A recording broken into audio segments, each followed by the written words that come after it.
Hey, welcome to The Explainer. Today we are diving deep, I mean really deep, into a place most stories don't even touch.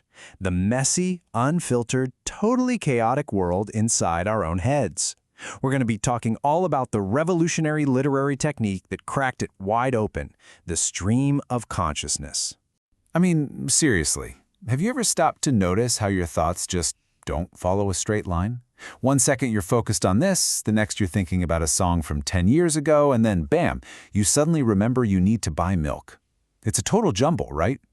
So what if a story could actually capture that exact chaotic personal flow? Well, that is exactly what stream of consciousness is all about. It's a writing style that tries to capture the raw, completely unedited feed of our inner lives. You know, every little fleeting thought, every half-formed memory, every gut reaction, exactly as it pops into our heads. And let me tell you, this was a huge break from how stories were usually told. Think about it. Traditional narratives are usually pretty neat, right? They have a clear beginning, middle, and end, and they focus on what's happening on the outside. Stream of consciousness just, well, it throws all of that right out the window. It dives headfirst into the internal world with all its messy grammar, fragmented thoughts, and totally chaotic, jumpy logic. So here's the really wild part. This whole literary revolution, it didn't even start with a writer. Nope, it actually began with a psychologist who was just trying to figure out how our minds even work. That psychologist was a guy named William James. And way back in 1890, in his book, The Principles of Psychology, he came up with this incredible metaphor to describe our consciousness. And honestly, it ended up changing literature forever. And here's the quote that started it all. He wrote, "Consciousness does not appear to itself chopped up in bits. It is nothing joined, it flows. A river or a stream are the metaphors by which it is most naturally described. See that? It flows. That one idea, that single metaphor of our thoughts being like a river or a stream, well, that's where the technique got its name and its entire reason for being." Okay, so the psychological idea is there. Now let's talk about the literary geniuses who took that concept and ran with it, turning it into some of the most groundbreaking art of the 20th century. We're going to look at three absolute masters of modernism. First up, we have Virginia Woolf. You could call her approach the lyrical mind. She took that idea of a flowing stream and basically turned it into poetry. Her novels use this technique to create this incredible, almost musical mood and atmosphere. It's less about what happens next and more about the feeling of the moment. Yeah, so in her famous books like Mrs. Dalloway or To the Lighthouse, she does something amazing. She doesn't just stick in one character's head. Instead, she just floats seamlessly from one person's thoughts to another's. It's like she's building this beautiful mosaic of consciousness out of all these tiny, fleeting impressions and memories. It really drives home that the point isn't the plot, but what it feels like to be alive. All right, next we've got the guy who many would say took this technique to its absolute extreme, James Joyce. If Woolf was creating a lyrical poem, Joyce was trying to map the entire chaotic ocean. He wasn't just dipping his toes in the water, he was diving into the deepest, murkiest parts of the mind. And his legendary book, Ulysses, is the prime example. I mean, the inner monologues are so dense and fragmented. They're jam-packed with free association, wordplay, puns, even bits of other languages. And then there's the famous Molly Bloom chapter at the end. It's her inner monologue, written as a single sentence that goes on for more than 20 pages with zero punctuation. No periods, no commas.